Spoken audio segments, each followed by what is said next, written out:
Assalamualaikum warahmatullahi wabarakatuh. Berjumpa lagi dengan Pak Yatno dalam mata pelajaran PPKN. Kali ini kita akan membahas materi tentang penetapan Pancasila sebagai dasar negara. Tapi sebelumnya, marilah kita awali pembelajaran kali ini dengan membaca basmalah. Bismillahirrahmanirrahim.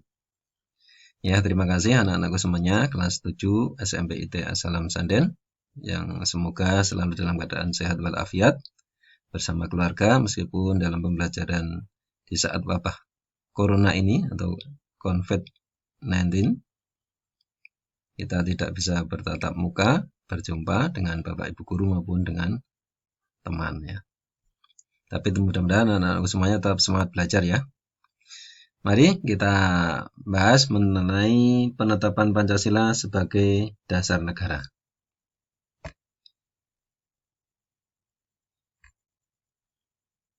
Dalam pembentukan PPKI, Dokurutsu Zumbi INKAI.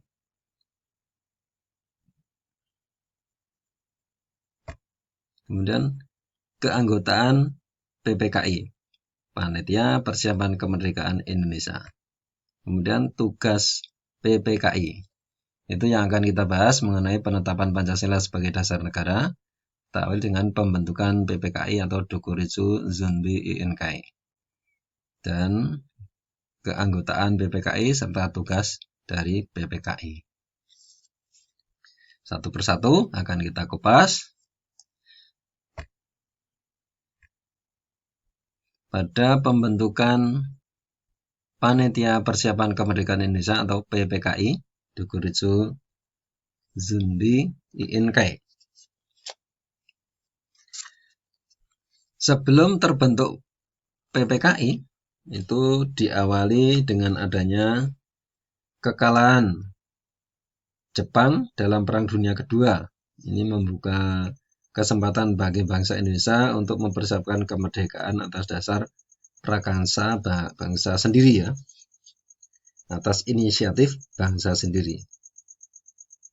Lalu bagaimana dampaknya terhadap keberadaan BPUPKI yang sudah ada sebelumnya? Setelah BPUPKI atau Dokuritsu Zunbi Chosokai yang telah kita bahas pada materi pembelajaran yang lalu, itu setelah selesai tugasnya kemudian dibubarkan pada tanggal 7 Agustus 1945. Nah, kemudian digantikan oleh PPKI ini ya. Kemudian dibentuk, Tentara Jepang mengumumkan pembentukan Panitia Persiapan Kemerdekaan Indonesia atau yang dalam bahasa Jepangnya disebut Dokuritsu Zunbi INKAI. Itu dibentuk tanggal 7 Agustus 1945 menggantikan BPUPKI yang telah selesai melaksanakan tugasnya dalam menyelidiki usaha-usaha persiapan kemerdekaan Indonesia.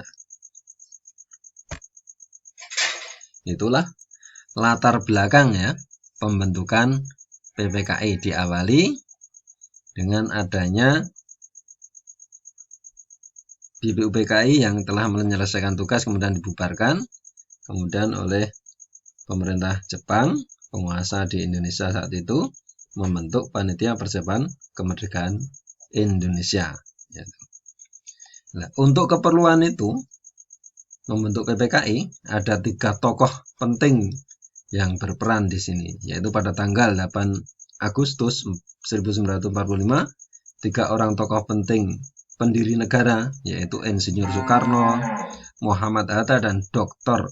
KRT Rajiman Widyodiningrat berangkat menemui Jenderal Besar Teoroji Saiko Shikikan di Saigon, menuju Saigon ya.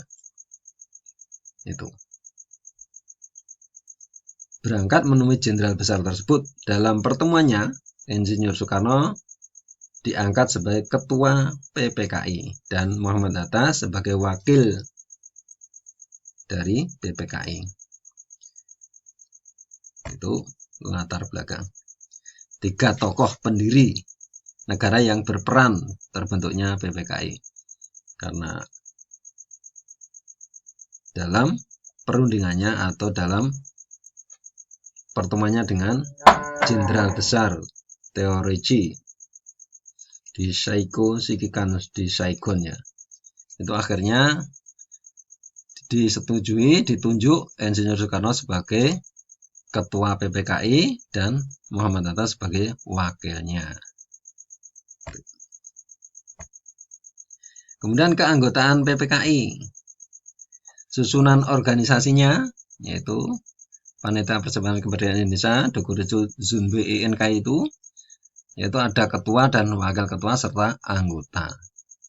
Ketuanya sudah kita ketahui Insinyur Soekarno yang diangkat jadi ketua, Muhammad Hatta sebagai wakilnya, dan ada anggota PPKI yang jumlahnya yaitu 21 orang termasuk ketua dan wakilnya itu jumlah awal ya, jumlah awal anggota PPKI setelah istilahnya negosiasi konsultasi dengan Jenderal Besar Teorici di Saigo Shikikan di Saigon tadi.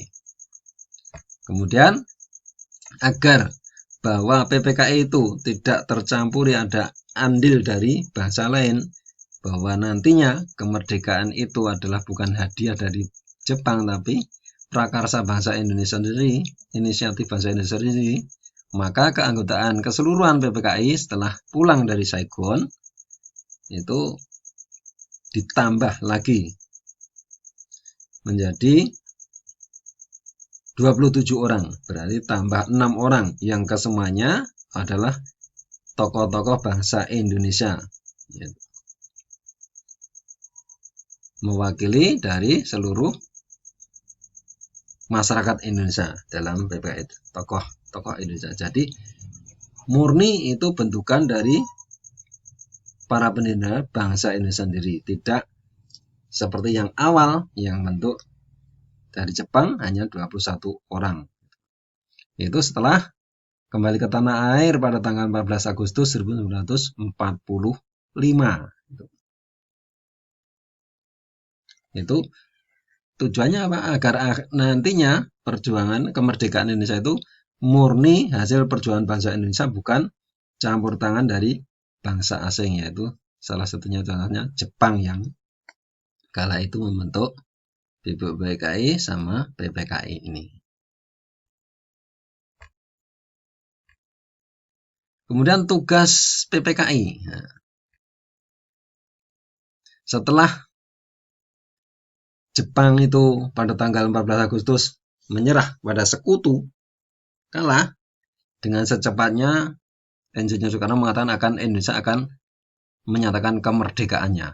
Nah, maka pada tanggal 17 Agustus 1945, Insinyur Soekarno didampingi oleh Muhammad Hatta memproklamasikan kemerdekaan bangsa Indonesia ke seluruh dunia akhirnya. Setelah proklamasi 17 Agustus 1945, sehari setelah itu PPKI inilah bersidang ya. Keesok harinya bersidang pada tanggal 18 Agustus 1945 melaksanakan sidang yang pertama PPKI dan menghasilkan 3 keputusan, yaitu yang pertama menetapkan Undang-Undang Dasar 1945 ditetapkan. Kemudian kedua, memilih presiden dan wakil presiden, yaitu Insinyur Soekarno sebagai presiden dan Muhammad Hatta sebagai wakil presidennya. Kemudian yang ketiga, membentuk Komite Nasional Indonesia Pusat, itu tugas dari PPKI setelah sehari dari proklamasi mengadakan sidang yang pertama, menghasilkan 3 keputusan, menetapkan Undang-Undang Dasar 1945, memilih presiden dan wakil presiden, membentuk Komite Nasional Indonesia Pusat. Itulah keputusan dari sidang PPKI. Jadi tugasnya adalah menetapkan Undang-Undang Dasar 1945 memilih Presiden dan Wakil Presiden, membentuk Komite Nasional Indonesia Pusat dari tugas PPKI yang dilaksanakan pada sidang pertama. Salah satu keputusan sidang PPKI adalah mengesahkan undang-undang atau menetapkan Undang-Undang Dasar 1945. Ya, ini dalam pembukaan Undang-Undang Dasar 1945 ini, pada alinea keempat tercantumlah rumusan sila-sila Pancasila sebagai dasar negara. Jadi, dalam alinea keempat inilah PPKI telah menetapkan dasar negara Republik Indonesia adalah yaitu Pancasila. Karena negara kita didasarkan berdiri atas ketuhanan yang Maha Esa, kemanusiaan yang adil dan beradab, persatuan Indonesia, kerakyatan yang dipimpin oleh hikmat kebijaksanaan dalam permusyawaratan perwakilan, dan keadilan sosial bagi seluruh rakyat Indonesia. Itulah yang ditetapkan oleh PPKI, dasar negara kita yaitu Pancasila. Itulah pembahasan kali ini. Mudah-mudahan anak-anakku semuanya paham dan jelas, sehingga nantinya dapat menjawab pertanyaan-pertanyaan yang sudah Bapak Yatno berikan pada anak-anak semuanya di portofolio. Demikian, ada kurang lebihnya mohon maaf. Mudah-mudahan kita bisa berjumpa lagi dalam pembelajaran berikutnya bersama Pak Yatno. Kita akhiri perjumpaan kali ini dengan baca hamdalah. Alhamdulillahirabbil alamin. Assalamualaikum warahmatullahi wabarakatuh.